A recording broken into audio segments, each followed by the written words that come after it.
Semangat pagi, selamat siang sahabat pembelajar. Kita berjumpa kembali di seminar online yang diselenggarakan oleh Indonesia Belajar.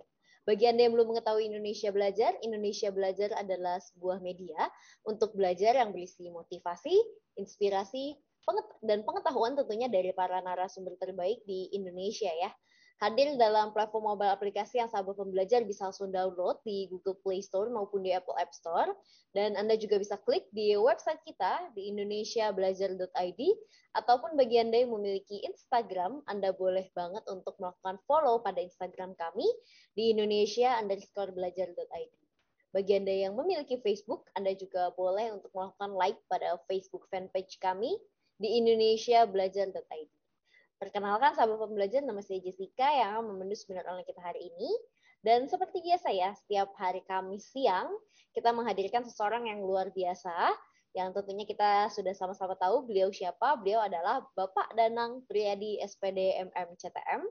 Beliau adalah seorang storyteller, writer, author, dan kepala sekolah TAA Pinang Ranti, Jakarta Timur. Tentunya beliau sudah hadir di tengah-tengah kita. Kita sapa terlebih dahulu. Selamat siang Pak Danang, apa kabar? Semangat pagi, salam Danang, datang untuk menang. Nah, luar biasa sekali ya. Memang Pak Danang ini semangatnya harus kita contoh ya, karena semangatnya itu tidak habis-habis ini. Dan edisi spesial juga, kenapa spesial? Hari ini kita juga menghadirkan seseorang yang luar biasa, yaitu Bapak Stefanus G. Warjono, MSIhan, CHRP CTM. Beliau merupakan Certified Theocentric Motivator, Brave Sales Trainer, and Leading Coach. Tentunya beliau juga sudah hadir di tengah-tengah kita. Kita sapa terlebih dahulu. Selamat siang Pak Stefanus, apa kabar? Selalu semangat pagi, teman-teman semua, sahabat pembelajar. Luar biasa sekali. Tentunya ini merupakan sesuatu yang membahagiakan karena kita bisa berjumpa lagi dengan Pak Stefanus ya. Dan sahabat pembelajar, tema seminar online kita hari ini adalah Balancing Work and Personal Life. Jadi memang setiap pekerja itu pasti setuju bahwa hidup itu harus seimbang antara pekerjaan dengan kehidupan pribadi ya.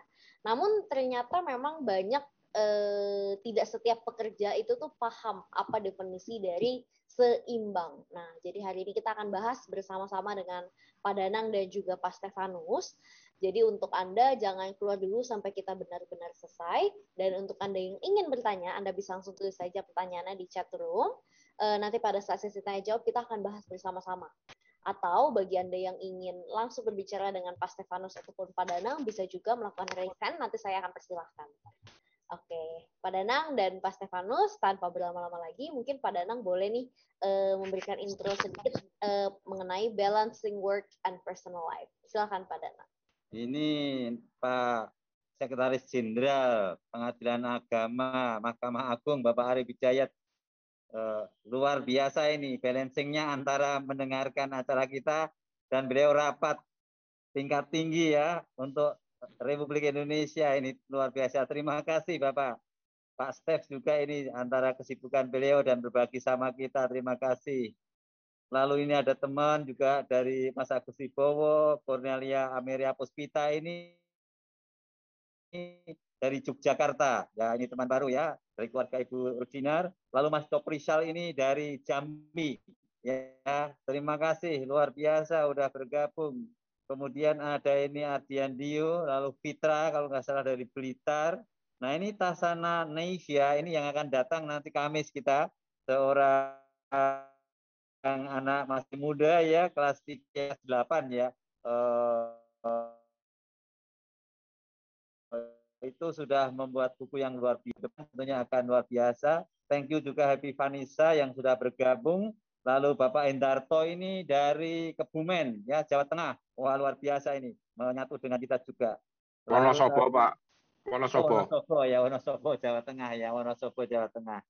Oke, terima kasih. Tadi juga ada dari Bali ya, dari Bali. Jadi ini memang benar-benar ini Indonesia belajar menginspirasi dari Sabang sampai Merauke. Nah, saya juga mau berbagi sedikit keseimbangan hari ini dari Pak Arif yang dari Papua membantu saya 200.000 untuk ya berbagi buku ke tempat yang lain yang perlu disupport. Karena kalau ke Papua itu sekali ngirim buku itu 198.000. Jadi yang bantu. Kemarin dari Jambi juga ada yang membantu Bapak, teman-teman Bapak, terima kasih. Lalu dari Palembang ini juga ada di sini kumpul. Jadi inilah keseimbangan hidup antara kita memikirkan untuk diri sendiri kemajuan dan menolong orang lain. Begitu juga kita akan bahagia karena kebahagiaanku dalam kebahagiaan orang lain.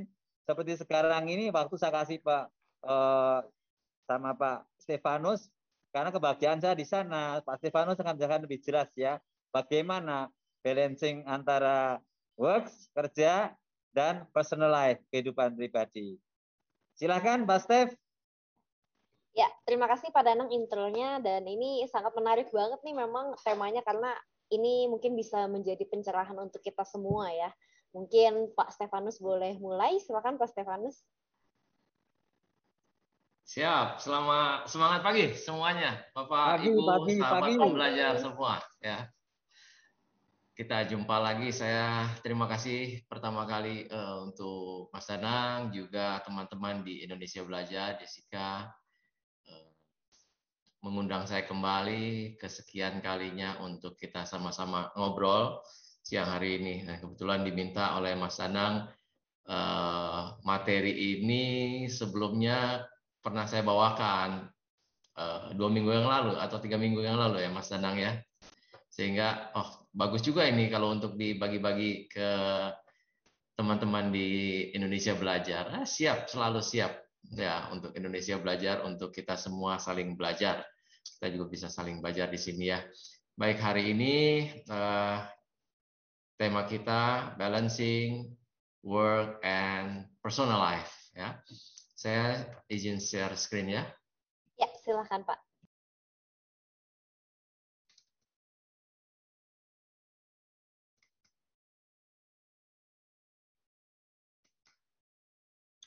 Kelihatan ya, bisa dilihat.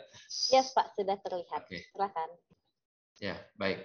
Buat teman-teman yang mungkin baru bergabung atau baru bertemu dengan saya, sebelumnya saya perkenalkan diri, nama lengkap saya Stefanus Gunarto Warjono. Saat ini saya dosen di Politeknik Jakarta Internasional di program studi analisis keuangan. Nah, Pak Agus Wibowo ini adalah kepala program studi. Jadi Pak Agus ini bos saya di sini ya. Terima kasih Pak Agus sudah ada atasan saya di sini ya. Selain itu saya juga kalau dari pengalaman bekerja ya, lebih dari 25 tahun saya sebagai bankers di beberapa bank swasta nasional. Total sebagai karyawan ya, saya juga pernah juga menjadi ya sedikit usahalah, pengusaha ya. Jadi pengalaman sebagai karyawan dan pengalaman punya karyawan itu bisa saling melengkapi gitu. Jadi mudah-mudahan kita bisa share ya apa saja yang perlu bagaimana sikap seorang karyawan atau bagaimana pula sikap seorang pengusaha atau orang yang mempekerjakan karyawan, seperti demikian ya. Selain itu saya juga pengajar di LPPI ya, beberapa kelas program itu biasanya untuk pemimpin cabang saya ambil di sana beberapa materi, biasanya materi-materi human resources. Saya juga founder di Aura Positif Indonesia ya, dan associate partner Capstone Asia Servitama.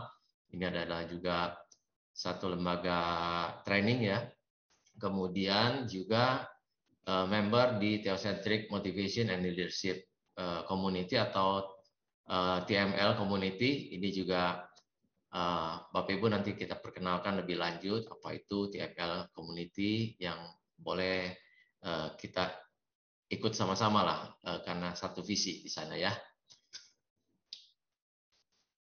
Pada Pak Agus Yanowo juga, terima kasih Pak Agus. Ya, waktu itu saya diundang Pak Agus untuk bawakan materi ini.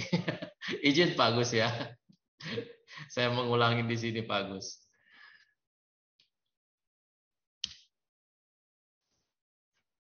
Baik, saya awali materi ini. Sebenarnya saya salah satu yang menggelitik saya ya. Ini pernyataan dari Jack Welch ya. beliau tentu kita sudah kenal kali ya. Beliau adalah orang yang sangat sukses lah di bidangnya ya, seorang businessman, kemudian seorang trainer leadership, penulis buku juga ya. Jack Welch mengatakan there's no such thing as work-life balance. Katanya nggak ada gitu. Sesungguhnya tuh nggak ada work-life balance gitu. Yang ada katanya itu adalah work-life choices. Pilihan ya, pilihan, dan itu kita yang membuat. Dan masing-masing pilihan itu ada konsekuensinya. Nah, ini sangat menggelitik saya. Apa iya seorang Jack Welch itu mengatakan demikian loh ya, bahwa tidak ada sesungguhnya work-life balance. Padahal kita tahu bahwa hidup itu harus seimbang. Dulu saya pernah juga menjadi konsultan SDM ya. Hampir semua klien itu inginnya membentuk sebuah corporate culture yang seimbang katanya. Ya, harus balance antara pekerjaan dengan kehidupan pribadi. Lalu kalau kata Jack Welch nggak ada, lu apanya yang kita mau buat gitu kan? Nah, kita coba lihat ya, apakah benar apa yang dikatakan Jack Welch gitu kan? Kemudian baru kita lihat ya bahwa definisi dulu kita sama-sama membuat definisi yang sama tentang apa sih itu yang namanya work-life balance. Keseimbangan hidup, keseimbangan pekerjaan itu apa? Nah, baru kemudian kita bisa definisikan dulu ya bahwa setiap orang tentunya punya definisi yang berbeda-beda.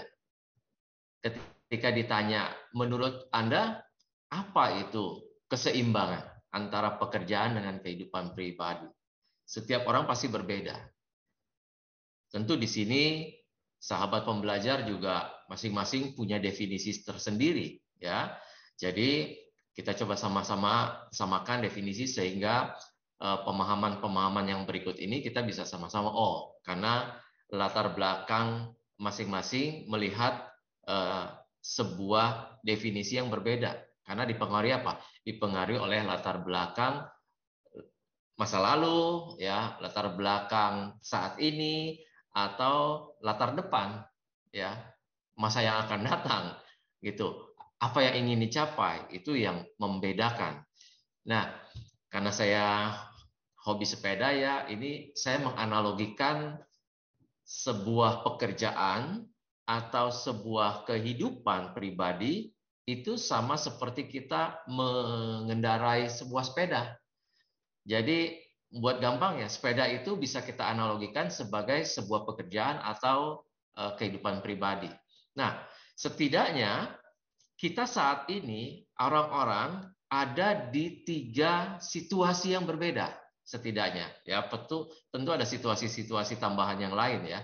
Tetapi setidaknya ada di 3 situasi yang berbeda. Kita lihat gambar yang di paling atas itu adalah situasi orang-orang sedang berlomba naik sepeda.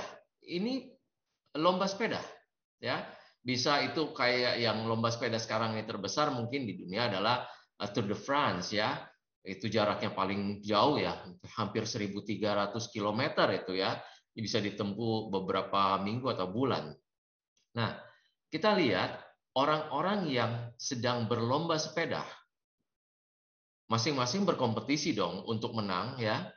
Masing-masing berkompetisi untuk paling cepat ya, paling lebih dulu sampai di tujuan. Nah, banyak kita yang sekarang terutama para pekerja dan pengusaha ya, situasinya seperti sedang lomba sepeda. Sedang lomba sepeda. Artinya apa? Artinya sedang berkompetisi dengan sangat ketat. Kompetisi dengan siapa? Dengan kompetitor, dengan keadaan, ya. Nah, coba kita lihat, coba kita bayangkan orang-orang yang naik sepeda ini itu belakangnya itu pemandangan yang indah sekali kan ya, indah sekali. Tapi apakah mereka menikmati pemandangan yang demikian? Tidak, pasti ya.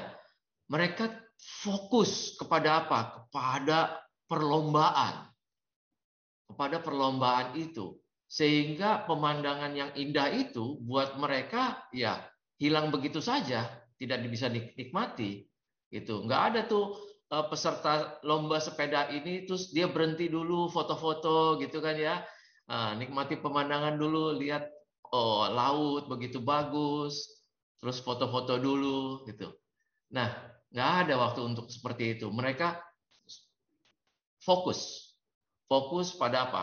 Pada perlombaan. Ya, dia kayu sekuat-kuatnya, secepat-cepatnya untuk sampai di tujuan. Nah, kita lihat situasi yang kedua di gambar yang bawah.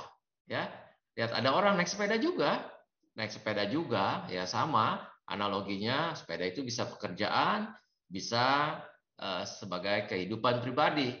Tetapi mereka ini bersepeda dengan komunitasnya, ya jalan-jalan di tempat yang indah, di tepi sawah, ya di pematang sawah ini tanpa harus berlomba. Tidak ada mereka dulu-duluan, cepat-cepatan gitu kan. Nah, malah mereka santai, ya kan? Menikmati pemandangan. Kalau pemandangannya bagus, mereka berhenti sama-sama, kemudian foto bareng gitu kan ya. Lalu ada mungkin di sana ketemu tempat makan, ya mereka berhenti dulu, ngobrol sambil makan. Nah, ini kan situasi yang ideal sekali kan ya, ideal sekali. Tapi di dalam pekerjaan ada juga yang memperoleh seperti ini, ya. Tetapi ada juga justru yang apa namanya lengah gitu di dalam pekerjaan, lengah sehingga kebanyakan santainya kepada seperti mereka yang sedang naik sepeda ini, ya. Karena apa? Mereka tidak dikejar waktu, tidak untuk sampai kepada tujuan tertentu, gitu kan? Jadi mereka dalam situasi yang santai, relax, gitu kan? Nah, itu dua pemandangan yang berbeda. Coba kita lihat pemandangan yang lain. Mungkin saat ini ada dari antara teman-teman ya yang punya sepeda juga, ada pekerjaan, ada kehidupan pribadi, tapi boro-boro bisa dinaikin itu sepedanya. Ya, bawa barang segitu banyak itu boro-boro untuk santai. Nah, ada juga mungkin yang saat ini sedang pekerjaannya begitu menjadi beban atau masalah pribadinya begitu menjadi beban sehingga sama sekali mereka orang seperti ini tidak bisa menikmati hidupnya, ya kan? Melihat kiri kanan juga susah, ya. Ini. Tetapi saya yakin nih teman-teman yang di sini sih situasinya tidak ada yang demikian. Karena kalau situasi yang seperti ini pasti tidak ada yang ikut Zoom seminar seperti ini, ya. Apalagi ini jam kerja lagi ya, boro-boro ikut jam ini sedang meeting banyak gitu. Tapi kalau kita lihat tadi Pak Arief lah, itu lagi meeting juga dengan yang lain. Beliau tuh walaupun beban pekerjaannya banyak, tetapi masih bisa menikmati dengan ikut Zoom meeting seperti ini ya. Artinya beliau tuh sebenarnya masih ada di gambar yang kedua tadi tuh ya. Santai itu bisa santai, bisa menikmati pekerjaan dan bisa menikmati ini kehidupan ya. Nah, jadi teman-teman bisa lihat ya sahabat pembelajar semua. Jadi kalau yang dikatakan balancing, seimbang, apanya yang seimbang gitu ya. Jadi yang dikatakan seimbang tentu tidak bisa dikatakan misalnya waktu bekerja dengan waktu untuk pribadi atau untuk keluarga itu harus sama. kalau misalnya katakanlah kita punya waktu 24 jam, lalu kita ya istirahat rata-rata tidur malam ya 6-7 jam, katakan 6 jam lah minimal misalnya. Artinya kita punya waktu luang itu 18 jam. Oh, 18 jam berarti harus seimbang. Pekerjaan 9 jam, lalu kehidupan pribadi harus 9 jam. Itu yang dikatakan seimbang. Ternyata kan tidak demikian ya. Yang dikatakan seimbang, nah kita lihat dari skenario yang tadi gambar-gambar tadi, kita lihat bagaimana sih keseimbangan itu sebenarnya. Ya, seimbang itu tidak hanya kehidupan pribadi dengan pekerjaan, tetapi skopnya lebih luas lagi. Ya, keseimbangan di dalam kehidupan kita itu bisa terdiri dari tadi pekerjaan, karir ya, karir paling atas. Kemudian keluarga, seimbang antara keluarga. Kemudian yang saat ini sekarang ya, di situasi pandemi seperti sekarang ini, tentu semua orang fokus kepada keseimbangan kesehatan. Orang-orang yang tadinya kurang memperhatikan kesehatan, sekarang berusaha untuk selalu sehat. Karena risikonya kalau sakit sekarang ini, wah ya bisa sakit yang parah gitu kan. Sekarang orang berusaha minum vitamin yang tadinya nggak pernah minum vitamin. Tadinya makan sembarangan, sekarang makannya juga ya berusaha untuk makan bersih gitu ya. Kemudian berusaha untuk olahraga, berjemur. Nah, itu kan juga untuk mencari keseimbangan kesehatan. Kemudian apa? Keseimbangan dari relasi terhadap teman-teman, terhadap sanak saudara. Itu juga sebuah keseimbangan yang kita cari. Jadi hidup yang seimbang bukan berat di salah satu ini, ya, bukan kepada karir saja, bukan kepada keluarga saja, ya, atau kesehatan atau hubungan dengan teman-teman saja, tetapi semua faktor di dalam kehidupan ini, ya, ini yang harus seimbang. Ya. Seimbang itu tidak harus sama, ya, tetapi semuanya balance, gitu kan? Semuanya balance. Balance itu tidak harus kiri kanan. Bisa ini kalau ini ada 4 atau 5 semuanya bisa seimbang. Tadi Mas Danang contohnya, ya. Mas Danang itu saya tahu sibuk sekali sebagai kepala sekolah gitu kan ya. Tetapi beliau itu masih sangat menyempatkan waktunya untuk kegiatan sosial melalui Indonesian Aro ya atau apa. Saya lihat kegiatan-kegiatan beliau itu sangat dipenuhi dengan keseimbangan yang lain. Nah, ini walaupun di dalam kepadatan waktu pekerjaan, ya, pelayanan, kemudian sosial, ini juga sangat mempengaruhi keseimbangan ini. Gitu. Makin banyak kegiatan-kegiatan, ya, keseimbangan ini harus saling mempengaruhi keseimbangan yang lain. Jadi jangan sampai satu kegiatan itu menjadi mengganggu pekerjaan atau kegiatan yang lain. Nah, kita lihat coba ya salah satunya nih. Jadi definisinya apa? Kalau dengan demikian, saya mengambil definisi dari, saya lebih setuju dari definisi dari Parks and Langford ya, bahwa keseimbangan itu rupanya bukan masalah bagaimana orang bisa membagi-bagi itu, tetapi adalah individu yang mampu berkomitmen ya di dalam pekerjaan dan keluarga. Nah, ini poin penting nih. Orang yang berkomitmen dalam pekerjaan dan keluarga. Jadi meskipun pekerjaannya banyak, tetapi dia tidak meninggalkan komitmennya terhadap keluarga. Atau kalaupun masalah di keluarganya juga banyak, tapi dia tidak meninggalkan komitmen di dalam pekerjaannya. Dan bertanggung jawab baik di dalam kegiatan non pekerjaan. Tadi ada kegiatan sosial juga.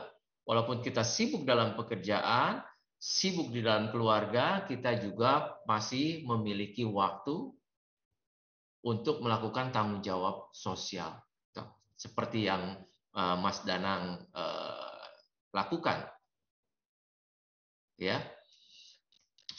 Nah, kita lihat kalau tadi pengaruh dari latar belakang kita saat ini, ya, ada orang-orang yang tadi naik sepeda, tiga keadaan, tetapi definisi dari balance work life ini juga dipengaruhi oleh generasi mana nih, ya. Anda yang baby boomers, ya, yang lahir tahun 47 sampai 64, ini salah satu ya, banyak definisi untuk menyatakan baby boomers itu masih. Nah, saya ambil salah satu saja. Yang 64 ya, barangkali saat ini sudah masuk masa pensiun, ya, karena usia sudah di atas 55 tahun, gitu kan?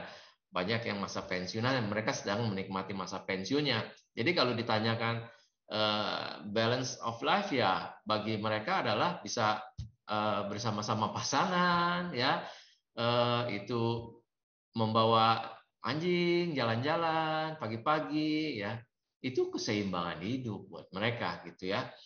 Nah, tetapi ini yang sekarang yang sedang generasi yang sedang sibuk nih, generasi yang sedang sibuk. Nah, kalau baby boomers tadi, mereka kebanyakan lahir di Indonesia, ya, kita bicara di Indonesia khususnya, lahir di situasi yang Indonesia pada saat itu sedang dalam keadaan sulit, baru merdeka, gitu kan ya, baru merdeka, semuanya keadaan sulit, sehingga mereka bekerja itu adalah sebuah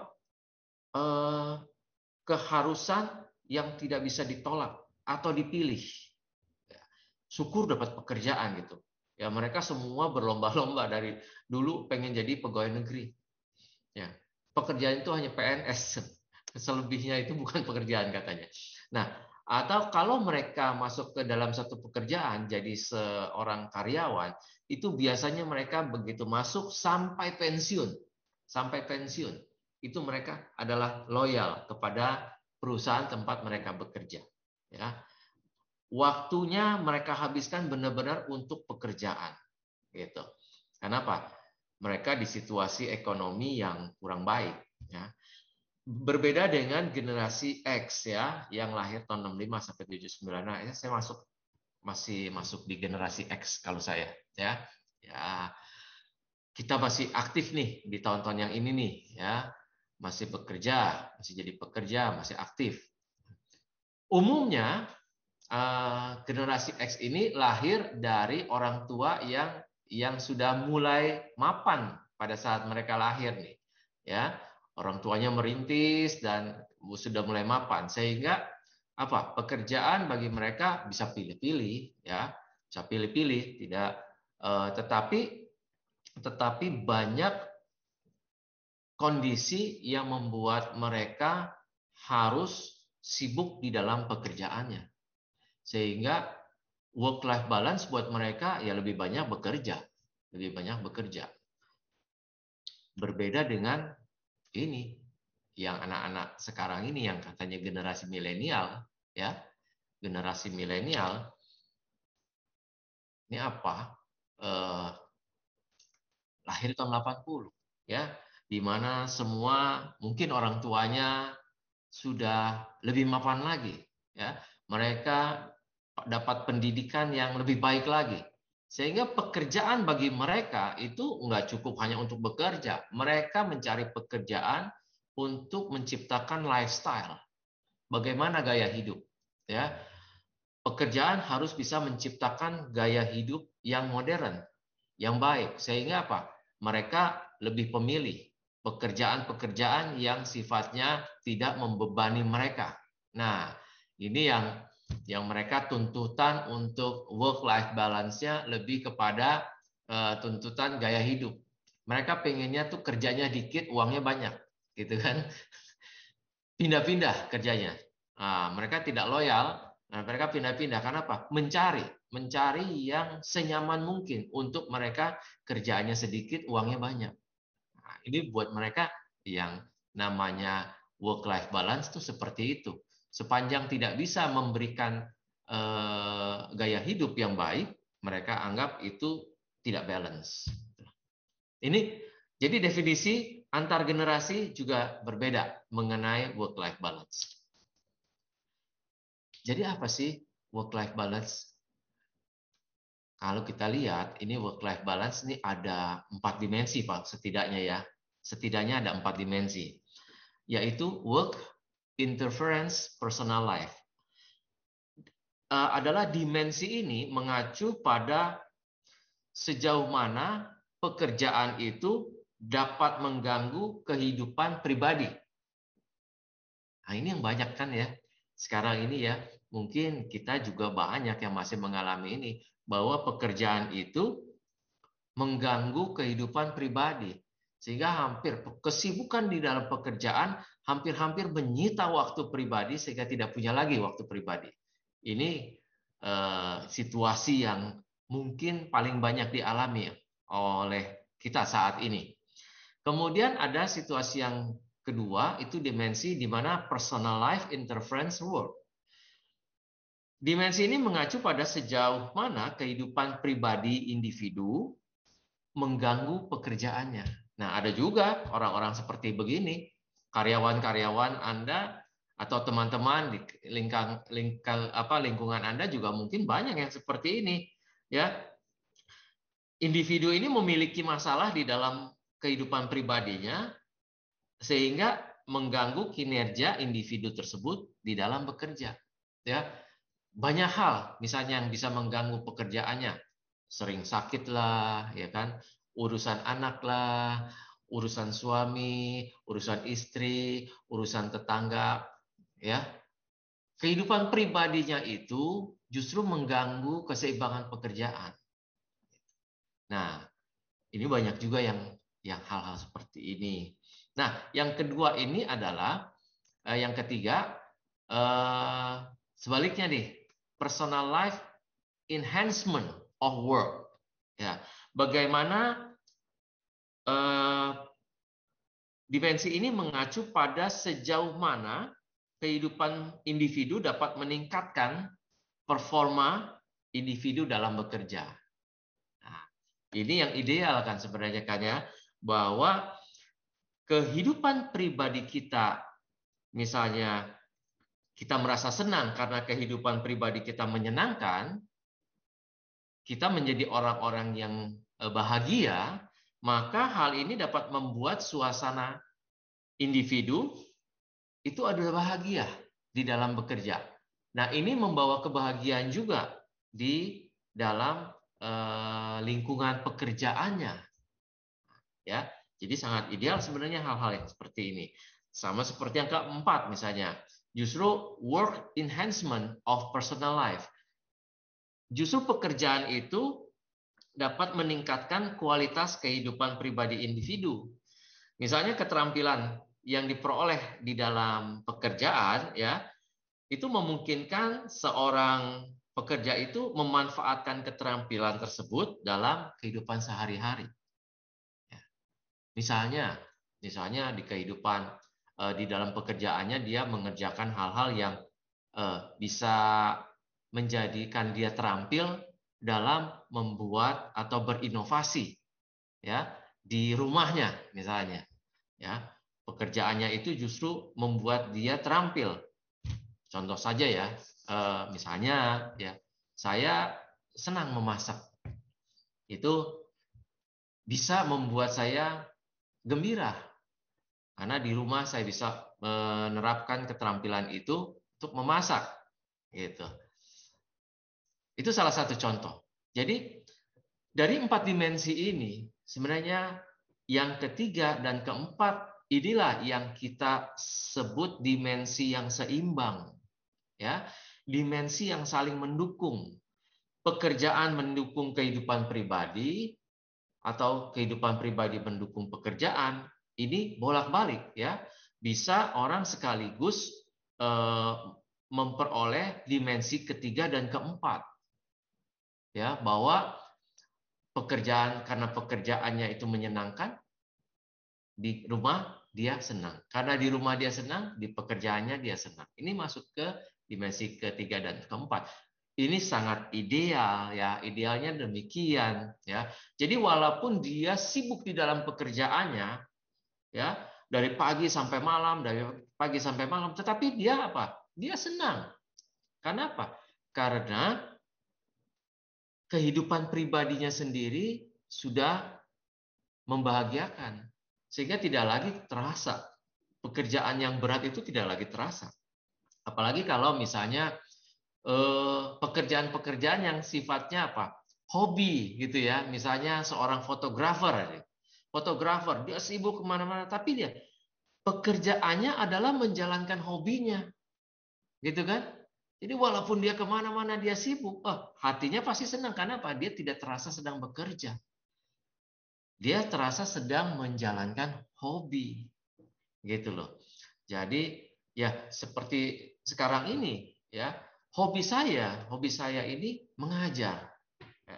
Jadi ketika saya menyiapkan bahan seperti ini, walaupun harus mencari bahan ekstra gitu kan ya, ekstra waktu lagi, kemudian membaca literatur lagi ekstra, tetapi saya tidak merasa ini menjadi satu beban, ya, tidak merasa membebani saya karena ini membahagiakan saya, gitu, ya. Nah, ini yang ideal. Jadi balance work life bukan bicara tentang waktu.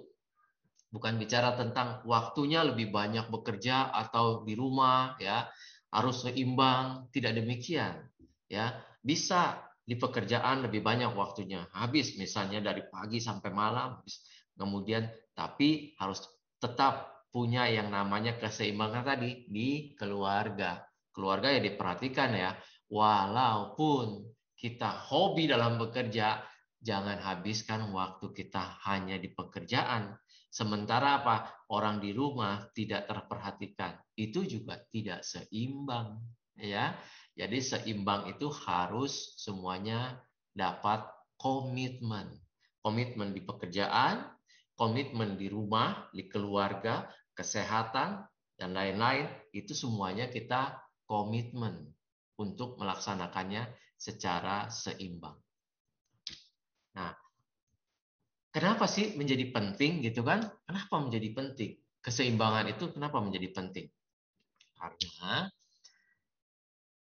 ini yang membuat kesehatan, masalah kesehatan. Kalau kita tidak seimbang di dalam pekerjaan, hanya berurusan tadi dengan yang nomor 3 itu gambar yang orang naik sepeda bawa batu bata, bayangkan, itu mengancam tingkat kesehatan kita. Itu kita di situasi yang sangat tidak seimbang karena kita tidak bisa menikmati apa-apa di sekitar kita, ya. Beban kita tuh terlalu berat di dalam pekerjaannya misalnya, atau sebaliknya ya, beban kita di dalam keluarga itu sangat berat sehingga mengganggu pekerjaan tadi, ya. Ini akan mengganggu kesehatan, ya. Nah, pekerjaan yang tadi menyenangkan kalau di gambar 2, misalnya karyawan bisa melakukan pekerjaannya dengan baik, tetapi dia juga masih punya kesempatan untuk balance terhadap kehidupan sosialnya, kehidupan rumah tangganya, ya, kehidupan kesehatannya, itu akan membuat engage, ya, orang terikat dengan pekerjaannya itu. Jadi loyal, orang yang loyal bekerja di dalam perusahaan karena apa? Dia merasa pekerjaannya itu memberikan input yang baik, ya, enhancement terhadap kebutuhan rumah tangganya, ya. Sebaliknya, kalau bayangkan orang yang burnout, ya, itu kelelahan dalam bekerja, ya, itu seperti handphone yang udah lowbat. Ada sih karyawan yang kerja terus gitu ya di kantor, kelihatannya rajin banget ya. Jam 7 datang, jam 10 malam baru pulang. Ada di kantor, tetapi belum tentu produktif loh, ya. Orang berada di kantor terlalu lama bukan berarti dia produktif. Demikian sebaliknya, orang yang hanya 9 to 5 bukan berarti tidak produktif.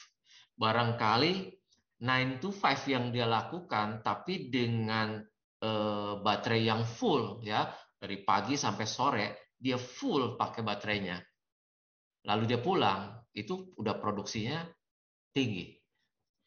Sebaliknya orang yang sudah lelah datang ke kantor itu walaupun pagi-pagi tapi dengan keterpaksaan, dengan kelelahan, dengan baterai yang sudah low.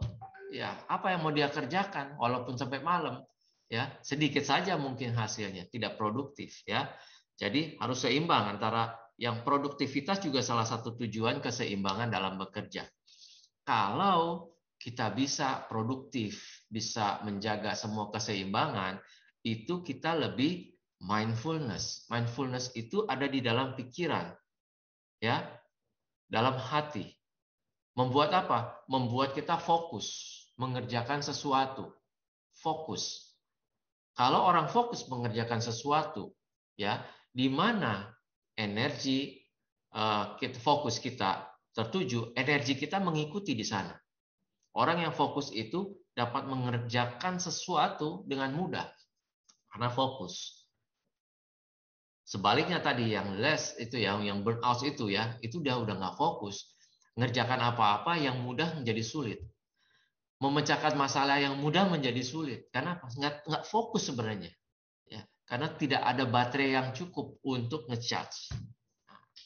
Jadi apa saran-saran yang bisa kita sampaikan, ya? Jadi ini tips, ya. Bagaimana kalau kita karyawan, ya? Kita karyawan, tipsnya adalah play to your strength. Nah, artinya apa? Kita tahu kekuatan kita di mana. Kekuatan kita di mana. Nah, itu kita kerjakan di kekuatan kita. Ya, jangan fokus kepada yang kita tidak bisa kerjakan. Kalau ujian itu ya biasa kan, kerjakan yang mudah dulu gitu katanya, ya. Kerjakan yang mudah dulu, ya. Kerjakan yang mudah, kemudian prioritize your time. Prioritaskan waktu kita dengan apa nih? Dengan manajemen waktu, ya. Mana yang kita kerjakan, mana yang kita rencanakan, mana yang kita abaikan, mana yang kita perlu delegasikan, itu kita harus pandai-pandai di sana. Sehingga kita tidak berkutat kepada apa? Kepada sesuatu yang semua yang kita kerjakan itu karena tidak ada perencanaan, tidak ada mendelegasikan sesuatu, semuanya menjadi kita main di tempat yang kuadran yang genting dan penting. Itu, ya, tetapi tidak penting sebenarnya. Tapi semuanya menjadi genting dan penting. Nah, kemudian know your peaks and troughs. Ketahui saat di mana kita itu orang yang morning people atau night people. Orang beda-beda, ya. Orang beda-beda. Ada pekerjaannya juga menuntut yang berbeda-beda. Jadi kalau kita orang yang biasanya pagi hari sampai sore hari kekuatan baterainya itu kita harus peak-nya di sana. Ya, jangan kita nunggu sampai baterai kita udah tinggal setengah baru kita kerja. Nah, akibatnya apa? Akibatnya nggak selesai juga pekerjaan. Sebaliknya ada orang loh yang memang dia peak-nya itu di malam hari. Jadi dia mulai kayak misalnya seorang penulis, ya, itu biasanya dia peak-nya malam hari tuh di tempat yang sunyi apa segala semua orang sedang tidur, dia itu biasanya keluar semua ide-idenya pada malam hari. Jadi kita harus tahu peak antrologika kita tuh di mana. Kemudian kita plot some personal time buat kita, ya, kita harus punya me time.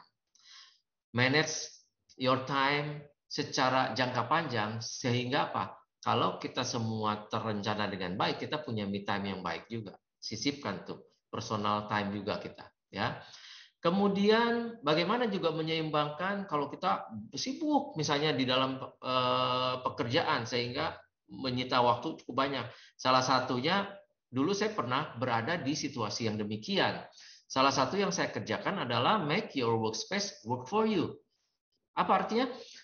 Kita ciptakan sebuah lingkungan yang bisa membantu kita.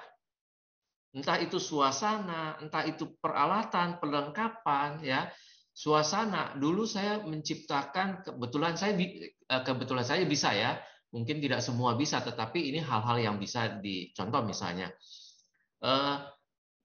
saya membuat ruang kerja di kantor itu sama persis dengan ruang kerja di rumah saya, gitu. Sehingga ketika saya pindah ke kantor itu saya serasa masih ada di rumah, gitu. Karena apa? Komputernya sama, mejanya, kursinya itu kan rasanya tuh sama, gitu kan. Bahkan ada perlengkapan-perlengkapan yang karena dulu misalnya harus pulang malam terus, saya harus menjaga kesehatan. Dengan apa? Saya punya extract juicer misalnya di kantor ya. Saya punya lemari es sehingga ada buah-buahan di sana. Saya kalau waktunya saya harus minum jus, saya bikin sendiri gitu kan. Itu juga membuat saya rasa saya betah di kantor kan karena serasa di rumah, semua kebutuhan ada gitu.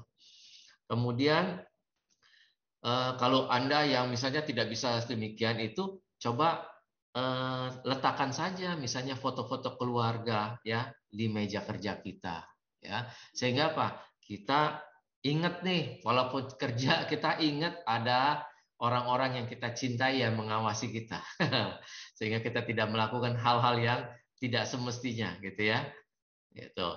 Nah itu juga membuat kita aku pengen pulang ya, aku sudah harus pulang nih jam segini nih, harus ketemu istri atau suami atau ketemu anak-anakku gitu. Itu juga membuat mengingatkan kita ya.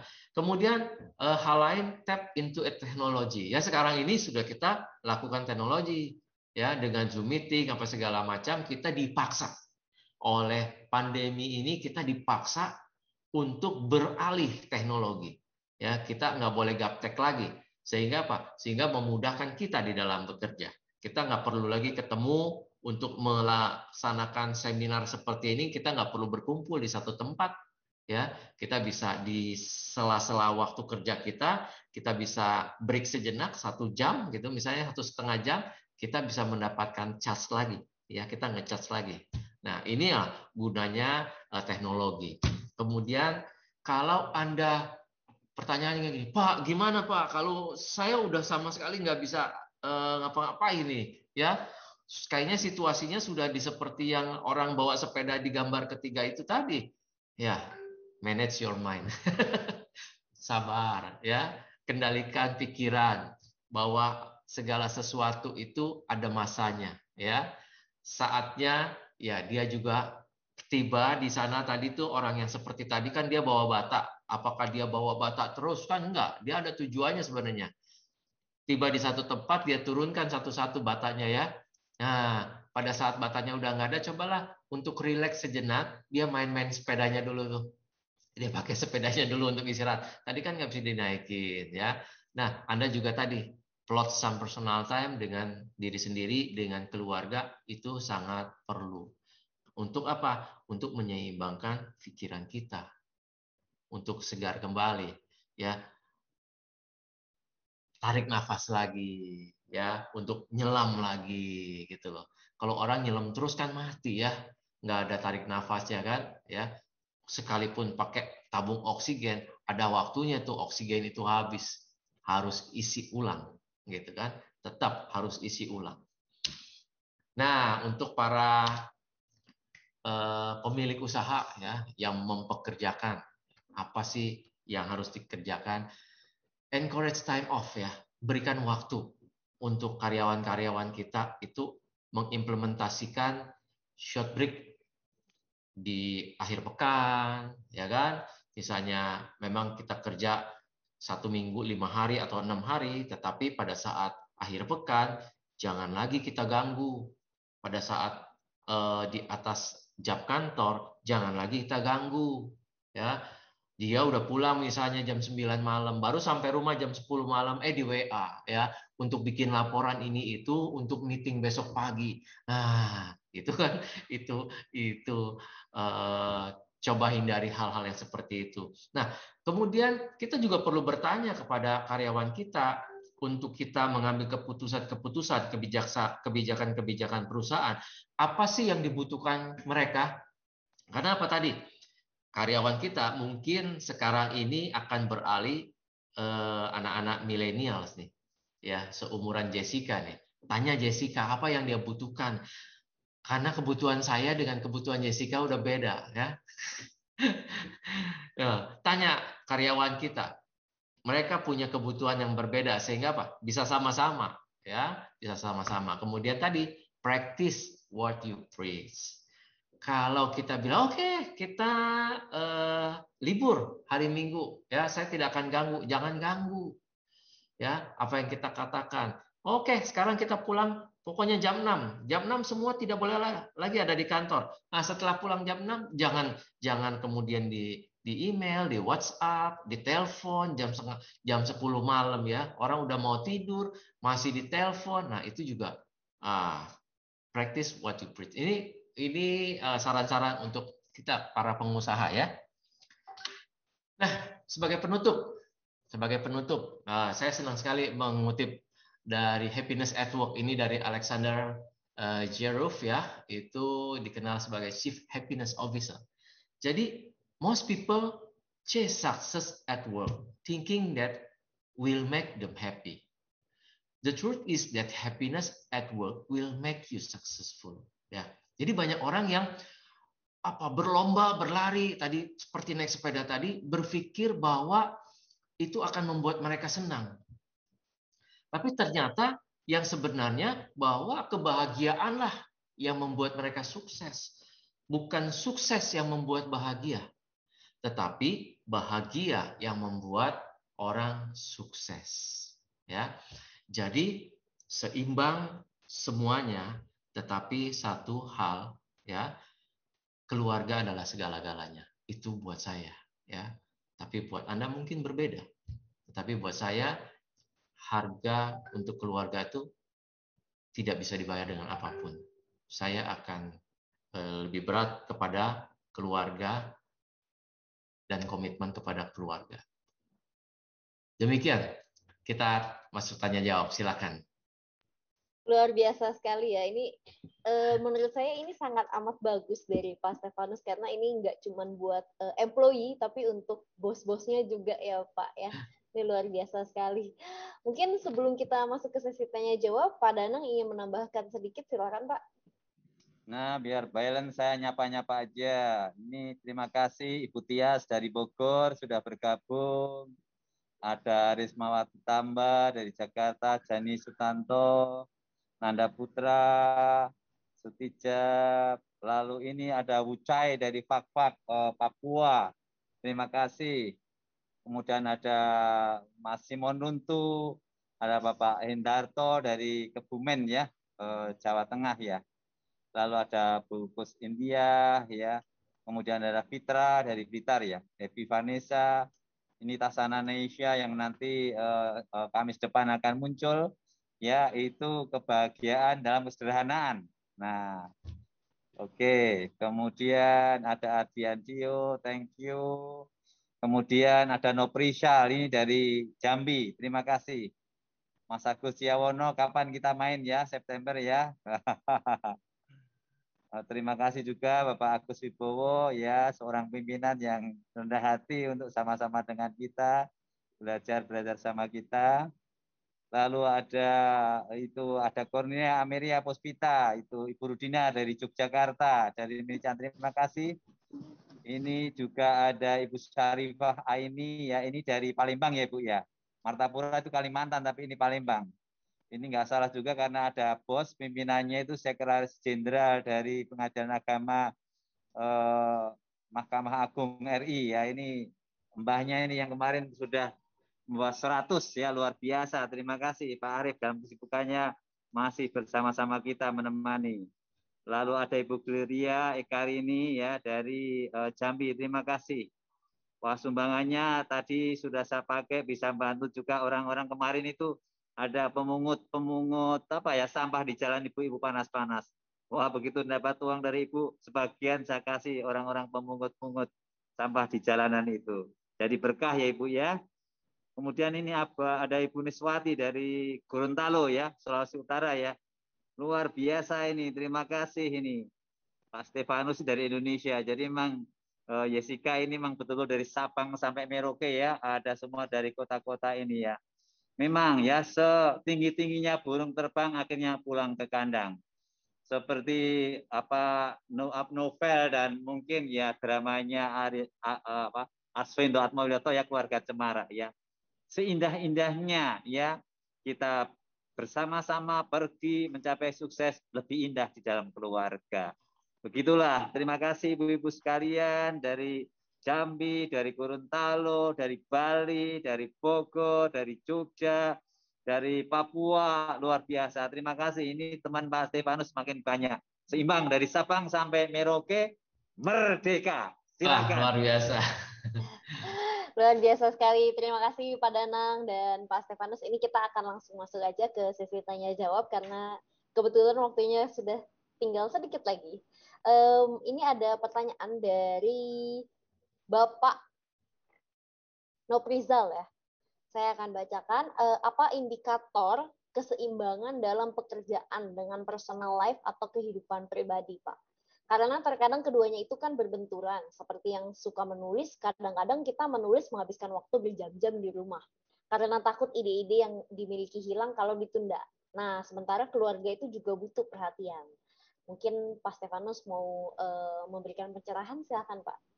Iya, luar biasa pertanyaannya, very very good Pak Nobrizal ya. Ini tentu tidak dialami Pak Nobrizal sendiri, ini banyak semua ya dalam situasi yang demikian. Tapi saya mau jelaskan dulu indikator keseimbangan tadi pertanyaan. Apa indikator keseimbangan dalam pekerjaan atau kehidupan pribadi? Kalau tadi kita lihat ya, di hal yang terakhir itu adalah sebenarnya orang yang sukses itu apa sih? Ternyata kebahagiaan yang membawa kesuksesan, bukan kesuksesan bawa kebahagiaan. Karena belum tentu orang yang sukses itu hidupnya bahagia. Tetapi kalau orang yang bahagia, hidupnya pasti sukses. Tergantung lagi kita definisi ya kesuksesan ya. Jadi kita selalu harus berangkat daripada definisi kita masing-masing tentang kesuksesan. Kenapa? Banyak orang yang mendefinisikan kesuksesan itu kalau dia apa? Kaya, jabatannya tinggi, gitu kan? Ya, itu kan sukses, gitu kan? Nah, padahal mungkin untuk orang lain definisi sukses tidak demikian, gitu. Jadi kebahagiaan itu biasanya yang membuat orang sukses. Karena sukses itu adalah tentang kesetiaan melakukan sesuatu, ya, melakukan segala sesuatu dengan baik, dengan komitmen. Itu sukses, gitu. Bukan karena jabatannya tinggi, bukan karena mobilnya banyak, mobilnya mewah-mewah, gitu. Itu bukan. Definisi tentang kesuksesan itu tidak demikian buat saya, ya. Nah, jadi kalau kita parameternya atau indikator yang seimbang, salah satunya adalah kita bahagia di dalam apa? Di dalam pekerjaan maupun di dalam kehidupan pribadi kita. Kita bahagia. Apakah Anda bahagia enggak di dalam melaksanakan pekerjaan itu? Apa sih contoh ciri-ciri orang bahagia? Gitu kan? Ciri-ciri orang bahagia itu kalau setiap menghadapi sesuatu itu dengan marah. Atau lagi marah yang meledak-ledak. Apakah demikian? Pasti tidak, ya. Pasti tidak. Itu adalah indikator orang yang tidak bahagia. Ketika menghadapi segala sesuatu dengan marah, itu indikator utama bahwa hidup pribadinya tidak bahagia. Bagaimana mungkin dia bisa membahagiakan lingkungannya ketika dia sendiri hidup pribadinya tidak bahagia?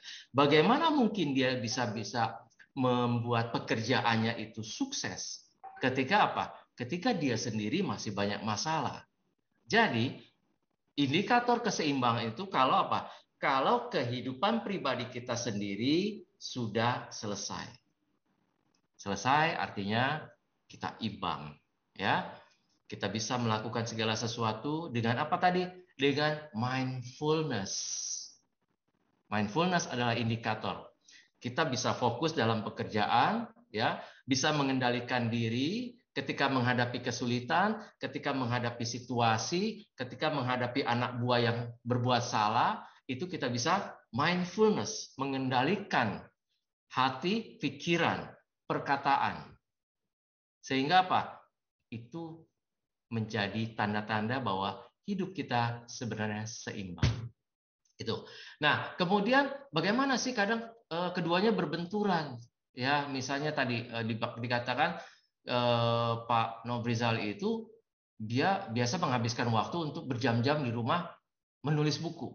Nah, biasanya itu tadi Pak Nofrizal nanti saya katakan Pak Danang itu nggak pernah nulis bukunya itu siang-siang. Kalau istrinya udah tidur baru dia nulis buku. Makanya dia nggak terganggu kayaknya itu. Gitu ya Pak Danang ya. Karena menurut Pak Danang itu ide-idenya mengalir justru tengah malam, gitu ya. Ya, jadi itu kita mencoba menyeimbangkan memang. Tapi ya tadi kan dikatakan Pak Nofrizal takut ide-idenya hilang. Memang Pak. Kalau seorang penulis itu begitu dapat ide itu harus ditulis langsung. Harus ditulis, benar takut hilang. Gini aja Pak, ya saya juga dulu sering begitu. Saya nulis buku juga. Tapi saya minta izin sama anak. Sebentar ya, Papa nulis dulu ya, 2 jam aja nih. Ini lagi banyak ide nih, sebentar. 2 jam. Nah, gitu kan? Nah, itu mereka bisa menerima itu. Nah, setelah nulis 2 jam selesai itu, kita bisa alokasikan waktu yang tadi kita gantikan. Kira-kira begitu. Ya, tetapi seimbang itu tadi yang penting adalah bahagia, Pak. Kebahagiaan itu bisa dilihat orang lain. Apakah hidup kita bahagia atau tidak, itu terpancar dari apa yang kita katakan, apa yang kita lakukan. Demikian. Terima kasih Pak Stefanus, jawabannya luar biasa sekali ya.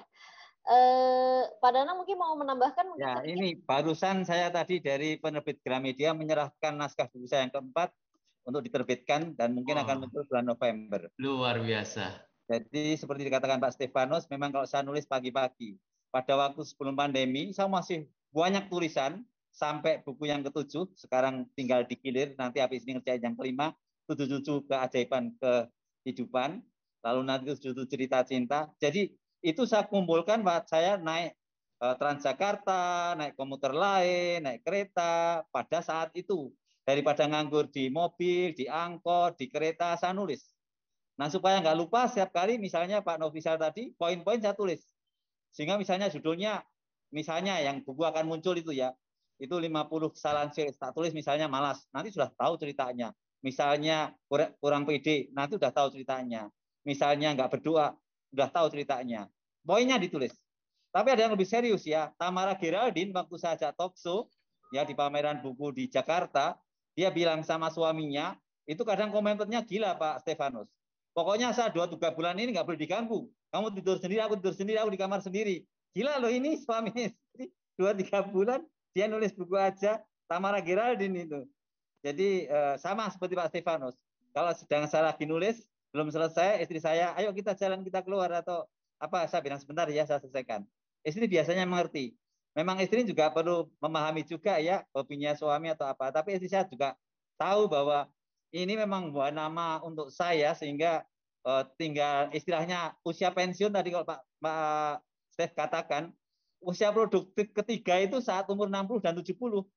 Kalau kita memang aktif. Nah, buktinya saya ini pensiun menjadi kepala sekolah, menjadi pegiat untuk penyintas bencana banjir, gempa, dan seterusnya di ARC ini, Adventist Cepat Indonesia, termasuk juga saya storytelling, lalu kemudian saya juga webinar di mana-mana. Nanti hari Sabtu sore dengan Pekanbaru Riau, ya pesertanya 100-an. Lalu nanti minggu depan dengan Pak Arief, ya ini ada Ibu Niswati, ada Ibu Gloria, yang siap ikut juga Pak Nofrizal, itu Kamis malam. Biasanya kalau dengan Pak Arief itu ratusan. Nah ini kan luar biasa. Jadi tidak melihat usianya, tapi lihat semangatnya. Betul dikatakan Pak Stefanus, kalau kita bahagia senang melakukan, banyak permintaan-permintaan termasuk saya selama tahun 2022 diminta menjadi kontributor ya majalah di Indonesia Publishing House di Bandung. Saya sudah siap. Nah ini kan dengan demikian saya akan pekerjaan sampai umur 70 akan banyak kerjaan yang akan membuat saya senang membantu orang.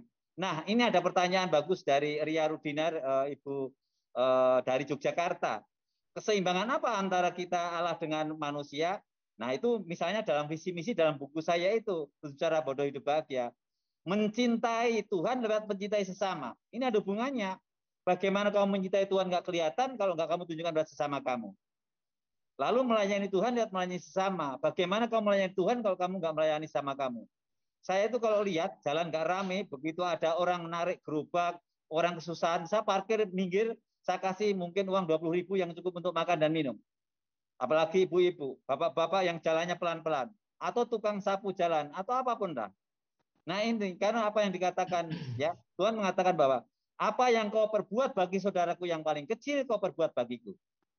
Atau Mother Teresa mengatakan punya tangan untuk melayani, punya hati untuk mengasihi. Jadi kalau melihat orang-orang kecil, tolak ukurnya itu aja kita berempati dan kita taruh. Nah keadilan begitu. Ada orang yang mungkin meskipun lebih rendah harus kita layani. Jangan orang yang berlebih. Nah itu ukurannya di sana karena Allah menciptakan kita semua manusia sama. Seperti tagline dari baju saya ini adalah do more for humanity.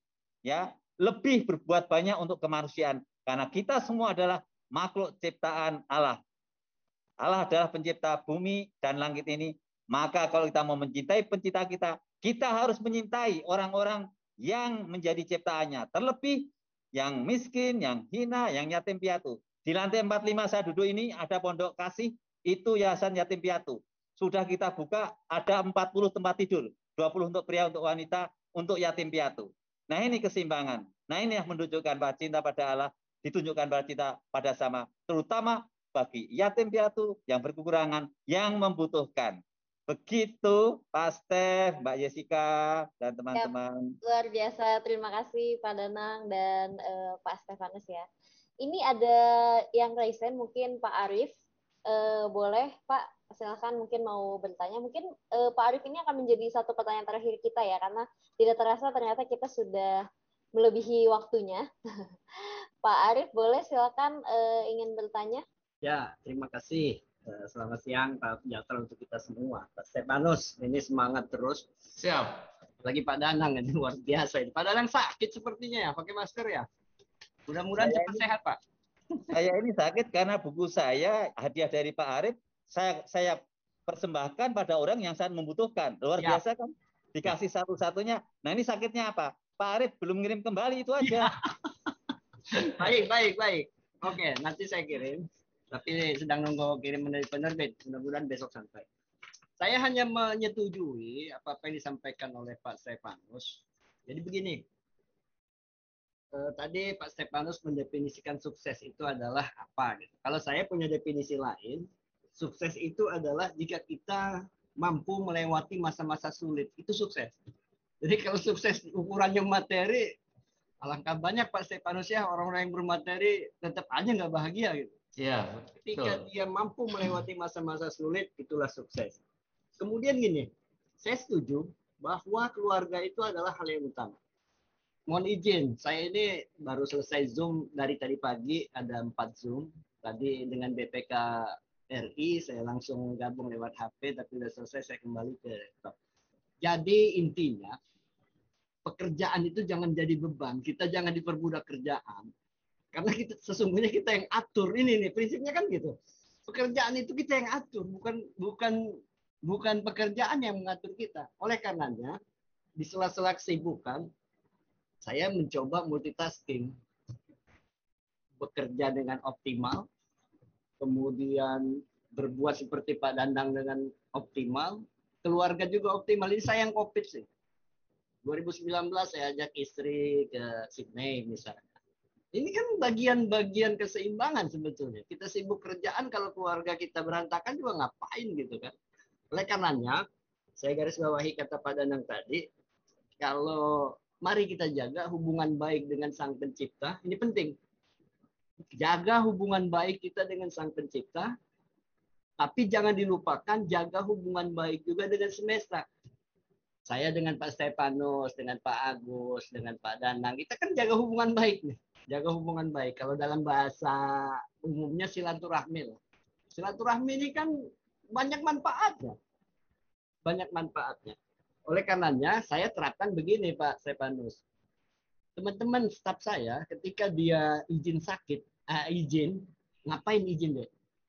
Ini Pak, keluarga saya sakit. Silakan Anda pulang, saya kasih surat tugas Pak. Dibanding dia, ini keluarga gitu. Dia kerja mati-matian juga untuk keluarga. Jadi justru dia tidak saya izinkan, tapi saya kasih surat tugas. Artinya, ya seperti itulah kira-kira.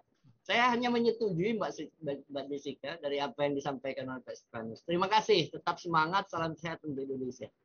Terima kasih Terima Pak kasih, Arif, Pak Arif. luar biasa Mantap. sekali. Luar biasa Pak Arif, terima kasih. Ya, oke. Terima kasih sahabat pembelajar dan terima kasih juga Pak Stefanus dan juga Pak Danang. Mungkin sebelum saya tutup, Pak Danang dan Pak Stefanus memberikan closing statement ya. Silakan Pak Danang terlebih dahulu ya. Sebaik-baiknya orang adalah yang bermanfaat bagi orang lain. Terlebih ya bermanfaat bagi keluarga. Karena kita sukses itu dukungan keluarga. Ya, istana yang terindah adalah keluarga. Mari kita kembali ke istana kita, keluarga kita. Terima kasih. Terima kasih Pak Danang. Pak Stefanus silakan Pak. Ya, saya juga sekalian tadi ada yang bertanya, sebenarnya ini perlu dijawab sebagai closing saja ya, bahwa katanya bagaimana solusi untuk enjoy di pekerjaan, kemudian bagaimana keseimbangan hidup dunia dengan Allah sebagai sang pencipta. Jadikan pekerjaan adalah bagian dari ibadah kita. Ya, maka apa yang kita kerjakan hanya untuk kemuliaan sang pencipta. Ya, kita mencintai sang pencipta dengan mencintai pekerjaan, dengan mencintai orang-orang di sekitar kita. Selalu sehat dan bahagia. Terima kasih. Luar biasa sekali ya. Terima kasih Pak Stefanus, terima kasih juga Pak Danang. Saya akan ingatkan kepada sahabat pembelajar, ini nanti kita akan proses dan akan kita munculkan di YouTube. Jadi sahabat pembelajar apabila ingin melakukan share untuk hari ini, linknya nanti kita bisa juga di YouTube-nya Indonesia Belajar. Sekali lagi saya ucapkan terima kasih yang sebaik-baiknya kepada Pak Stefanus dan juga Pak Danang. Luar biasa sekali hari ini, sangat amat luar biasa dan kita tercerahkan. Terima kasih Pak Stefanus, Pak Danang, terima kasih juga sahabat pembelajar karena telah hadir di tengah-tengah kita. Mohon maaf kita harus undur diri. Terima kasih, kita akan jumpa lagi di lain waktu.